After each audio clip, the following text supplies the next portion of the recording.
Have you ever pumped assy water?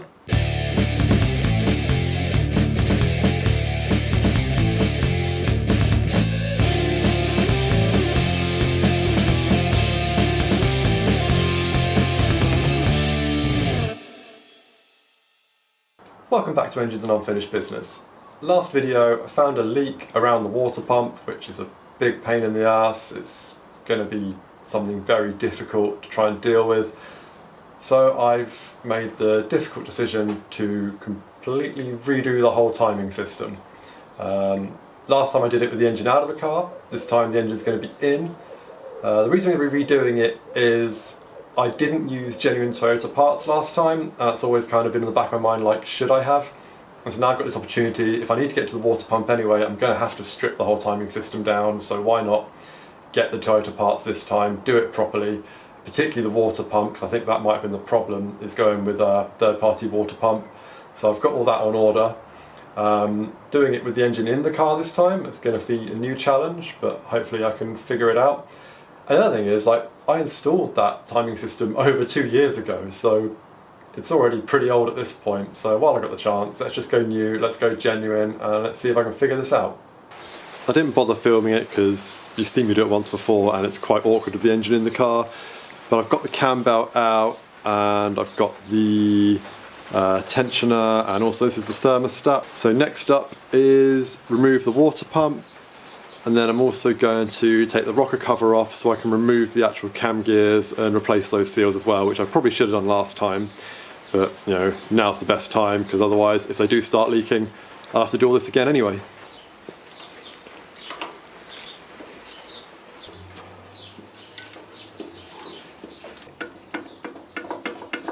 Right, took an insane amount of effort, but I have it free. And so, get this onto the bench and have a look at it. Cast your mind back 4 years or something ridiculous, whenever the hell we first installed this.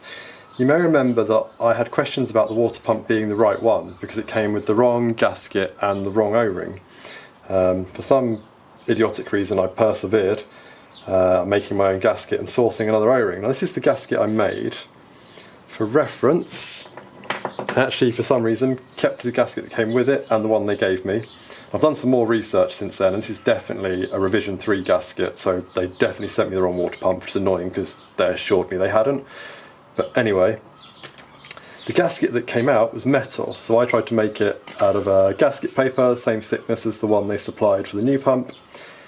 And looking at it, I don't think it held water, and thinking about it, it looks like this is almost a kind of crush washer, but like in gasket form, so that's probably why this design needs the metal gasket. I should have thought of that, but what can you do?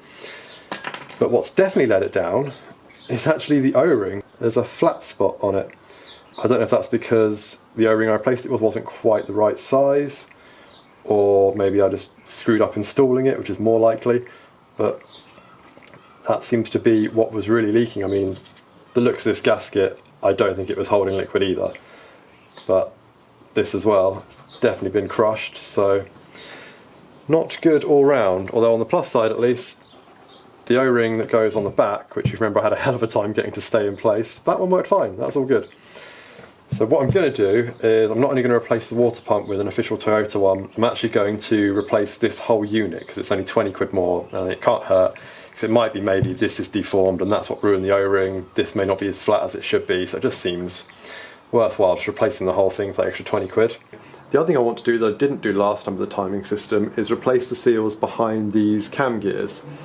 So to do that, it's going to involve taking off the rocker cover and all this inlet stuff, get the cam gears off and get the seals out, so let's tackle that now.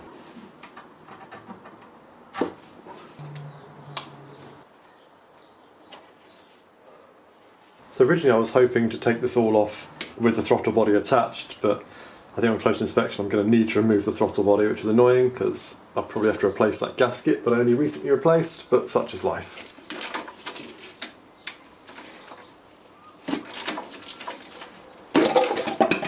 Balls.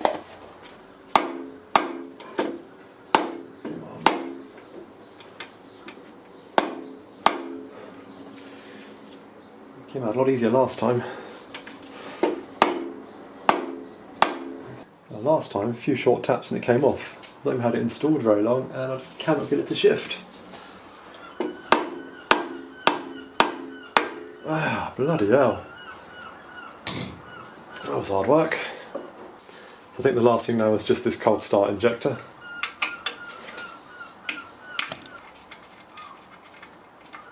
Oh, yep, lost a washer. Great, good start.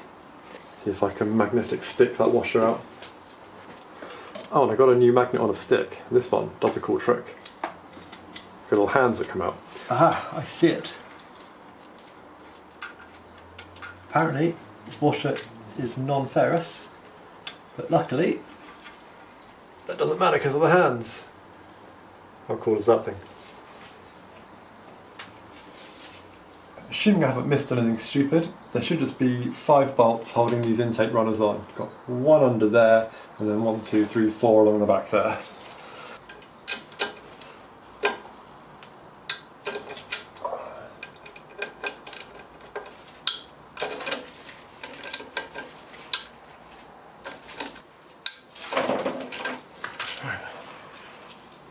Oh no, there's also 1, 2, 3 on the bottom side as well. Cool. That was not too bad. That gasket's definitely going to need replacing, there's nothing of it left. Next up I need to remove this, which I think just holds some wires, I'm hoping. So it's just 2 bolts for that by the looks of it.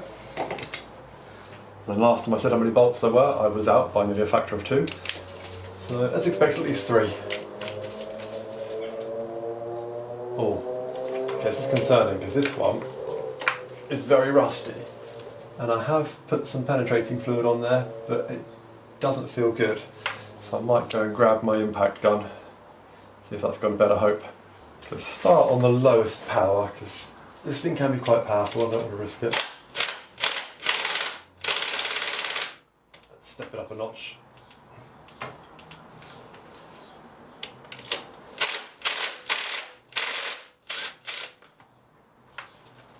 Yep, snapped it.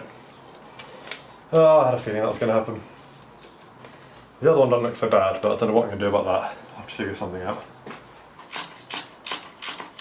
So now I'm hoping I should be able to liberate this bad boy. Also, why the hell did Toyota use crosshead screws on this, of all the fucking things? I'm not looking forward to trying to get these out. And I will be replacing them with something better when it goes back on. Like, about the only place you see that in this whole engine bay. Very weird. They probably had their reasons, but seems odd to me. So I think there's very little tying it to this side of the engine. Like, this is all loose now, I've got the timing system out. It's just these bits on the back, and if I can loosen them off I should be able to just kind of flip the whole thing over. So I've disconnected all of the fuel injector connectors, so I should now be able to just kind of move this thing out the way a bit. There we go. And that gives me access to all of the screws. Let's get the HT leads out. Oh no! I snapped one of my HT leads. Oh, everything just goes wrong. Shit, son. So the problem I have is just pulling on this, which is the bit you're supposed to pull on, doesn't work because the wire would slip through, so I had to pull on the wire as well. Which I know you're not supposed to do, but that was the only choice. And now a new set of HT leads is in my future. Fuck, how much can go wrong? Let's keep going. Alright, let's see if I can liberate the rest of that HT lead from in here. There we go. So, that completely snapped. Balls. More shit to replace. Time to get the cam cover off. Hoping none of these crosshead bolts are stiff or rounded, and actually that's really not very tight at all. Neither is that. Oh, I get it. The reason they've put these bolts on is so you don't over torque them, I'm guessing. I'm guessing they don't take much torque to do up, so by putting probably a JAS or a Phillips or whatever it is screw on there, it makes it very hard to over torque them and do them with a rattle gun. So pretty smart Toyota, I'll give you that. Yeah, all of these are barely hand tight. this should now be free, or I suspect it'll be a bit stuck. Yep. So I might have to give it the old tap tap taparoo. Well, there we go, got some movement. Hopefully now we should be able to lift this clear. There we go. Time to try and get these cam gears off, and I'm going to get something to cover this so that I don't get a bunch of crap in there. So now I want to get these cam gears off, which involves holding the camshaft and then undoing this. Annoyingly, the size to hold the camshaft is 24mm, which I don't have, so I'm going to have to try it with this and see how it goes. If I feel like it's slipping, I will definitely stop and then pause until I can go and get a 24mm.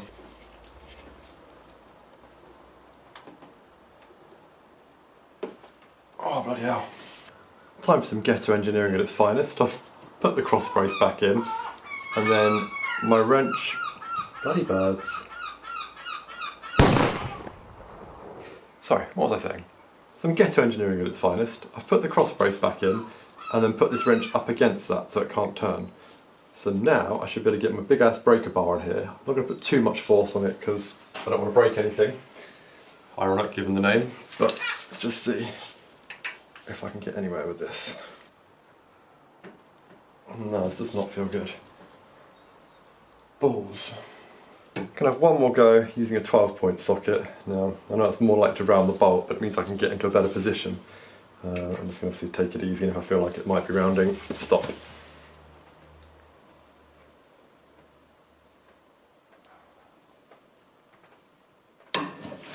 Got it! Wow, that was hard. Of course, I have no idea how I'm going to tackle the intake. I believe there's like a pin that holds it in place, which I don't want to lose.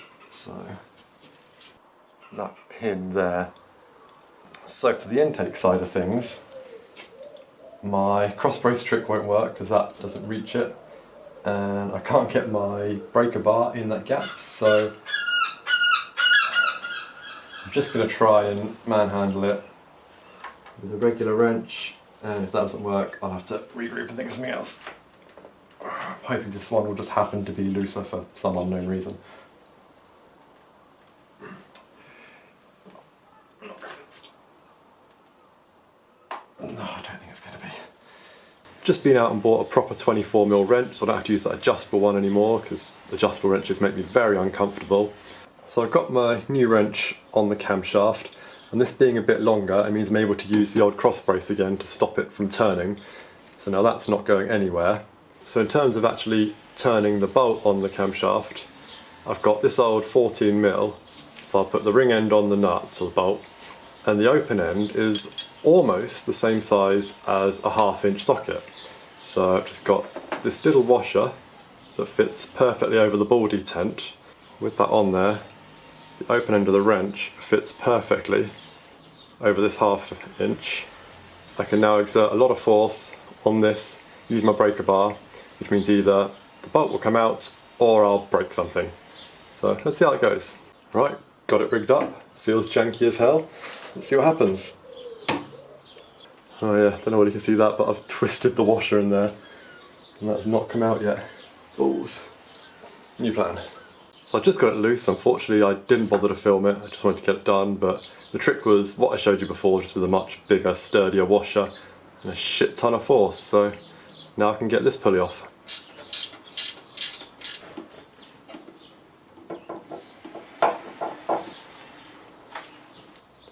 Intake pulley off as well. The first job I want to do with all of this stuff out of the way now is try and replace the camshaft seals. Which first involves taking the old ones out. Unfortunately I can't get you a very good camera angle from the garage, but this is the best I can do. So I've got to try and get the old ones out. I'm going to try using this hook-shaped pick. Just be very gentle. No, I don't think that's tough enough. I'm going to have to get a knife in there.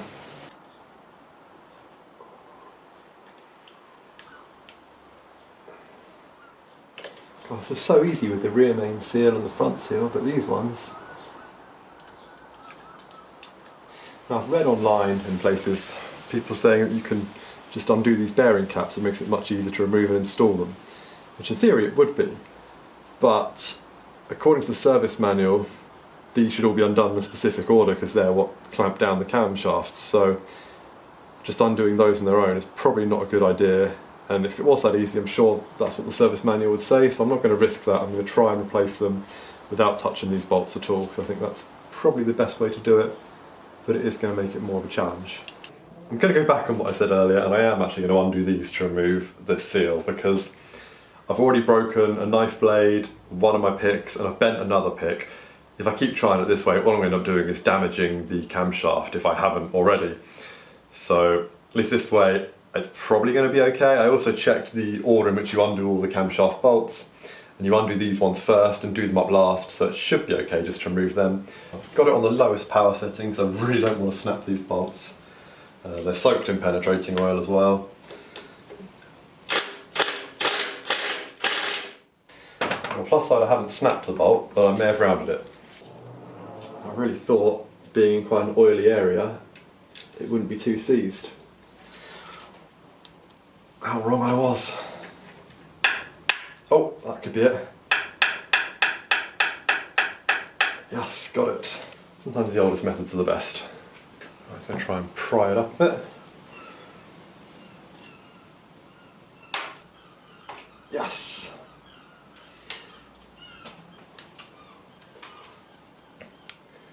Finally, got the bastard. But before I put the new seal in, I've got to clean all this up, but I'll get the other seal out first, which I won't do on camera because it's the same again. I've given everything a clean, both on the engine side and the bearing caps. This one is marked I, so that'll go there with the intake. This one is marked E, which is the exhaust. I'm going to start with the exhaust because that's a bit more accessible, so let's start with the easier one.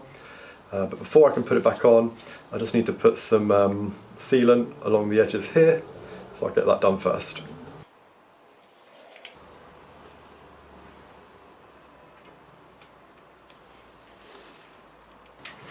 These go to 19 Newton meters.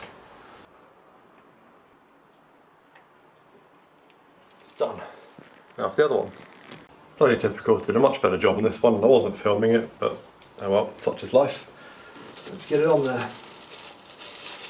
Let's get it on.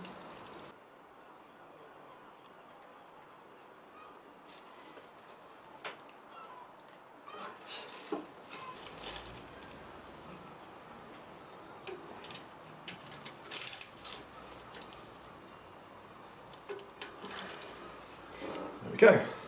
So here's my new camshaft seal. Now you're supposed to hammer these in, but of course no room down there to give swing a hammer. But I've got this, which I use to drive in the gearbox seals actually, but it fits over here quite nicely. And then I've got a nice big washer. And I'm going to use the actual bolts from the camshafts to draw it in. That's the plan anyway, let's see if it works. Let's see how this goes. Okay, so far so good. Now hopefully my contraption works.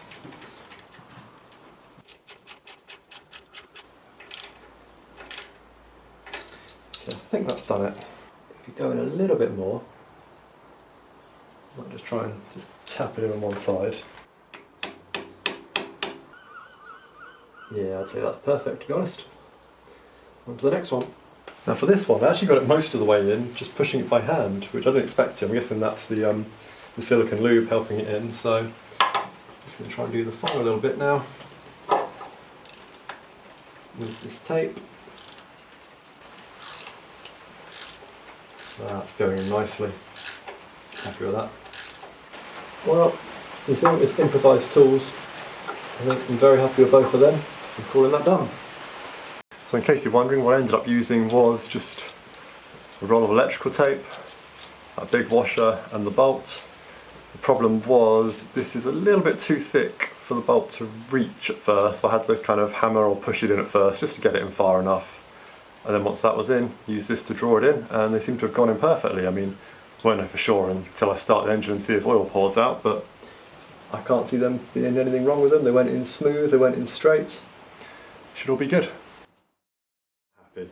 It's been a few days since I installed these bearing caps. I've just had this nagging feeling that I put too much sealant on and it would have gone into the oil galleries, which would starve the seals of oil, which make them run dry and ruin them. And while I've got this access, it's not worth the risk. I'm gonna take them off, check them, and potentially, well, definitely one way or another, reseal them, and also have to replace the seals. But I think it's the right thing to do for peace of mind. Like, if it does turn out I failed and they do start leaking, it's such a big job to get to them. So let's give it a go. Especially, I've gone back and looked at the footage and it just seems like I put so much on there, there's no way it wouldn't have gone into the oil galleys. So once again, another step backwards.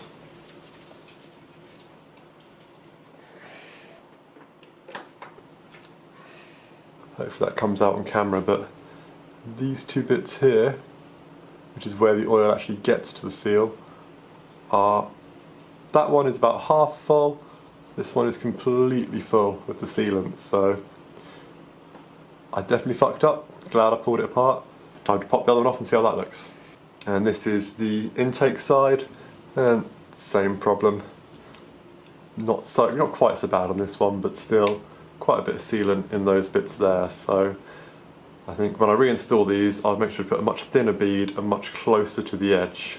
Now, annoyingly, this also means taking out these seals and replacing them. And while I'm sure it's probably fine to reuse them, and if they're in a more accessible area I would reuse them, because of how hard it is to get these in and out, I'm just going to order some new ones just to be on the safe side. So that was a waste of money. That's project cars for you. So I'm just going to clean up these surfaces, and the same on the caps, reinstall the bearing caps with a decent amount of sealant, and then wait for my new seals to arrive.